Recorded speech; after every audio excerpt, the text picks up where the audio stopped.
Hi friends, KSRTCಯ Hassan track ಟೆಸ್ಟಿನ 1ನೇ ತಾರೀಕಿನ ಮತ್ತು 2ನೇ ತಾರೀಕಿನ ಎಷ್ಟು ಅಭ್ಯರ್ಥಿಗಳು ಪಾಸಾಗಿದ್ದಾರೆ ಮತ್ತು ಎಷ್ಟು ಅಭ್ಯರ್ಥಿಗಳು ತಮ್ಮ ಒಂದು ಚಾಲನಾ ವೃತ್ತಿ ಪರೀಕ್ಷೆ ನೀಡಿದ್ದಾರೆ ಸಂಪೂರ್ಣ ಮಾಹಿತಿ ವಿಡಿಯೋದಲ್ಲಿ ತಿಳಿಸಿಕೊಡುತ್ತೇನೆ. ಯಾರು 40ರ ಮೇಲೆ ಎಷ್ಟು ಅಭ್ಯರ್ಥಿಗಳು ಸ್ಕೋರ್ ಮಾಡಿದ್ದಾರೆ.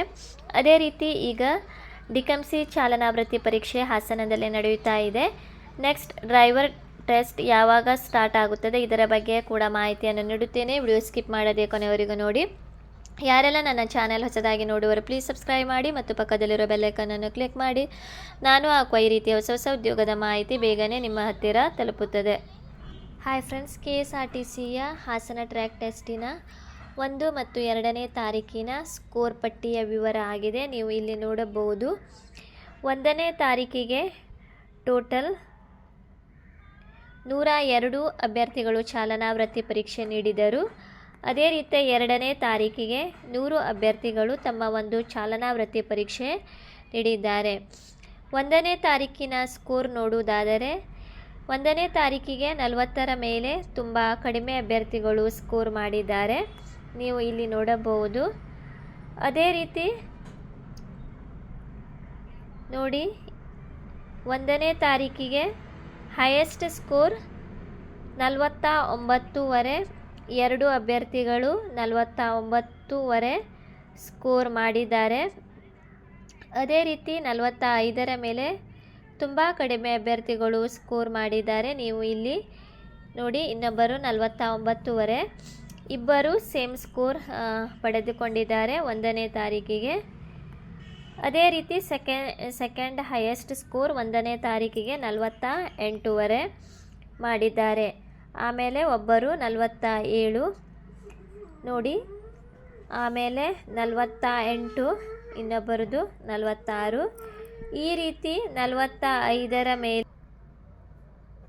ನೋಡಿ ಫ್ರೆಂಡ್ಸ್, 45ರ ಮೇಲೆ ತುಂಬ ಕಡಿಮೆ ಅಭ್ಯರ್ಥಿಗಳು ಸ್ಕೋರ್ ಮಾಡಿದ್ದಾರೆ.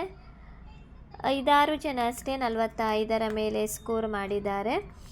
ಅದೇ ರೀತಿ 2ನೇ ತಾರೀಕಿನ ಒಂದು ಸ್ಕೋರ್ ಪಟ್ಟಿ ನೋಡುವುದಾದರೆ ನೋಡಿ, 41, 46, 43, 44, 41, 41ವರೆ, 41, 44, 47, 42ವರೆ, 45, 40, 43ವರೆ, 40ವರೆ,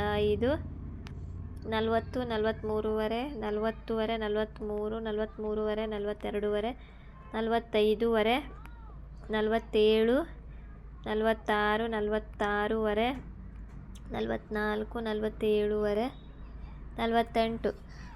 ಸೊ 2ನೇ ತಾರೀಕಿನ ಒಂದು ಹೈಯೆಸ್ಟ್ ಸ್ಕೋರ್ 48 ಆಗಿದೆ. ನೀವು ಇಲ್ಲಿ ನೋಡಬಹುದು.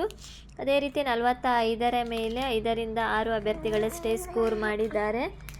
ಅದೇ ರೀತಿ 40ರ ಮೇಲೆ ಒಂದು 10ರಿಂದ 12 ಅಭ್ಯರ್ಥಿಗಳಷ್ಟೇ 40ರ ಮೇಲೆ ಸ್ಕೋರ್ ಮಾಡಿದ್ದಾರೆ. ಸೊ ಫ್ರೆಂಡ್ಸ್, ನೀವು ಕೂಡ 45ರ ಮೇಲೆ ಸ್ಕೋರ್ ಮಾಡಲು ಪ್ರಯತ್ನಿಸಿ. ಅದೇ ರೀತಿ ಥರ್ಡ್ ಹಾಸನ ಟ್ರ್ಯಾಕಿನ ಒಂದು ಲಿಸ್ಟ್ ಕೂಡ ಹಾಕಿದ್ದಾರೆ 7ನೇ ತಾರೀಕಿನಿಂದ 13ನೇ ತಾರೀಕಿಗೆ. ಅದೇ ರೀತಿ 27ನೇ ತಾರೀಕಿಗೆ 27ನೇ ತಾರೀಕಿಗೆ ಗೌರ್ಮೆಂಟ್ ಹಾಲಿಡೇ ನೀಡಿದ ಕಾರಣ ಆ ದಿನ ಟ್ರ್ಯಾಕ್ ಟೆಸ್ಟ್ ನಡೆಸಲಿಲ್ಲ. ಸೊ ಯಾರ ಒಂದು 27ನೇ ತಾರೀಕಿಗೆ ಟ್ರ್ಯಾಕ್ ಟೆಸ್ಟ್ ಇತ್ತು ಅಂಥವರಿಗೆ 6ನೇ ತಾರೀಕು ಟ್ರ್ಯಾಕ್ ಟೆಸ್ಟ್ ನಡೆಸುತ್ತಾರೆ ಅಂತ ಮಾಹಿತಿ ಸಿಕ್ಕಿದೆ. ಸೊ ಫ್ರೆಂಡ್ಸ್, ನೀವು ಕೂಡ ಯಾರ ಒಂದು 27ನೇ ತಾರೀಕಿಗೆ ಟ್ರ್ಯಾಕ್ ಟೆಸ್ಟ್ ಇತ್ತು ಅಂಥವರ ವೆಬ್ಸೈಟಿಗೆ ಹೋಗಿ ನಿಮ್ಮ ಕರೆಪತ್ರವನ್ನು ನೀವು ಇನ್ನೊಂದು ಸಲ ಡೌನ್ಲೋಡ್ ಮಾಡಿಕೊಂಡು 6ನೇ ತಾರೀಕಿಗೆ ಗೈರು ಹಾಜರಾದ ಅಭ್ಯರ್ಥಿಗಳಿಗೆ 27ನೇ ತಾರೀಕಿಗೆ ಯಾರ ಒಂದು ಚಾಲನಾ ವೃತ್ತಿ ಪರೀಕ್ಷೆ 27ನೇ ತಾರೀಕಿಗೆ ಇತ್ತು ಆ ದಿನ ಅಂಥವರಿಗಷ್ಟೇ 6ನೇ ತಾರೀಕಿಗೆ ಚಾಲನಾ ವೃತ್ತಿ ಪರೀಕ್ಷೆ ನಡೆಸಲಾಗುವುದು. ನನ್ನ ಪ್ರಕಾರ ಇದು ಒಂದು ಲಾಸ್ಟ್ ಲಿಸ್ಟ್ ಆಗಿದೆ. ಆಮೇಲೆ ಯಾರು ಒಂದು ಗೈರು ಹಾಜರಾದ ಅಭ್ಯರ್ಥಿಗಳಿಗೆ 3-4 ದಿನ ಅವರು ಅಲ್ಲಿ ಅವಕಾಶ ಮಾಡಿಕೊಡುತ್ತಾರೆ. ಯಾರೋ ಒಂದು ಗೈರು ಹಾಜರಾದ ಅಭ್ಯರ್ಥಿಗಳಿಗೆ ನೆಕ್ಸ್ಟ್ ಲಿಸ್ಟ್ ಬಿಡದೇ ಇದ್ದರೆ ಆಮೇಲೆ ಅವರು ನೋಟಿಫಿಕೇಷನ್ ಕೂಡ ಬಿಡುತ್ತಾರೆ. ಇಲ್ಲದಿದ್ದರೆ ಯಾರು ಗೈರು ಹಾಜರಾದ ಅಭ್ಯರ್ಥಿಗಳು ತಮ್ಮ ಒಂದು ವೆಬ್ಸೈಟಿಗೆ ಹೋಗಿ ಕರೆಪತ್ರವನ್ನು ಡೌನ್ಲೋಡ್ ಮಾಡಿಕೊಳ್ಳಲು ಟ್ರೈ ಮಾಡಿ. ಅಲ್ಲಿ ನಿಮಗೆ ನಿಮ್ಮ ಒಂದು ಡೇಟ್ ಕರೆಪತ್ರ ಡೌನ್ಲೋಡ್ ಆದರೆ ನಿಮಗೆ ಅವರು ಈ ಒಂದು ಲಿಸ್ಟ್ ಆದ ಮೇಲೆ, ಥರ್ಡ್ ಲಿಸ್ಟ್ ಮುಗಿದ ಮೇಲೆ 13ನೇ ತಾರೀಕಿನ ನಂತರ ನಿಮಗೂ ಕೂಡ ಅವರು ಅವಕಾಶ ಮಾಡಿಕೊಡಬಹುದು. ಸೊ ಏನಾದರೂ ಡೌಟ್ ಇದ್ದರೆ ನೀವು ಕಮೆಂಟ್ ಸೆಕ್ಷನ್ನಲ್ಲಿ ಕೇಳಬಹುದು. ಅದೇ ರೀತಿ ಈಗ ಡಿಕಮ್ಸಿ ಮುಗಿದ ಮೇಲೆ ನೆಕ್ಸ್ಟ್ ಅವರು ಡ್ರೈವರ್ ಹುದ್ದೆಗೆ ಯಾರೆಲ್ಲ ಅರ್ಜಿ ಸಲ್ಲಿಸಿದ್ದೀರಿ ಅಂಥವರ ಒಂದು ಟ್ರ್ಯಾಕ್ ಟೆಸ್ಟ್ ಕೂಡ ಪ್ರಾರಂಭ ಮಾಡುತ್ತಾರೆ. ಸೊ ಫ್ರೆಂಡ್ಸ್, ಯಾರು ಇನ್ನೂ ಕೂಡ ಟ್ರ್ಯಾಕ್ ಟೆಸ್ಟ್ ಪಡೆಯಲಿಲ್ಲ, ನೀವು ಟ್ರ್ಯಾಕ್ ಟೆಸ್ಟ್ ಪಡೆದುಕೊಳ್ಳಿ. ಯಾಕಂದರೆ ಆಲ್ರೆಡಿ ಈಗ NW ಅವರದ್ದು ಕೂಡ ಸ್ಟಾರ್ಟ್ ಆಗಿದೆ. ಆದ್ದರಿಂದ ನಿಮಗೆ ಅಲ್ಲಿ ಟ್ರ್ಯಾಕಿನ ಸೆಂಟರ್ನಲ್ಲಿ ಎಲ್ಲರೂ ಅಭ್ಯರ್ಥಿಗಳು ಒಂದೇ ಸಲ ಹೋದರೆ ನಿಮಗೆ ಅಲ್ಲಿ ಸೀಟ್ ಸಿಗುವುದು ಕಷ್ಟ. ಸೊ ನೀವು ಕೂಡ ನಿಮ್ಮ ಒಂದು ಟ್ರ್ಯಾಕ್ ಟೆಸ್ಟ್ ಎಲ್ಲ ಪಡೆದುಕೊಂಡು ನೀವು ಕೂಡ ನಿಮ್ಮ ಒಂದು ಟೆಸ್ಟ್ನ ಸಲುವಾಗಿ ಈಗಿನಿಂದಲೇ ನೀವು ಪ್ರಿಪೇರ್ ಆಗಿರಿ. ಏನಾದರೂ ಡೌಟ್ ಇದ್ದರೆ ನೀವು ಕಮೆಂಟ್ ಸೆಕ್ಷನಲ್ಲಿ ಕೇಳಬಹುದು.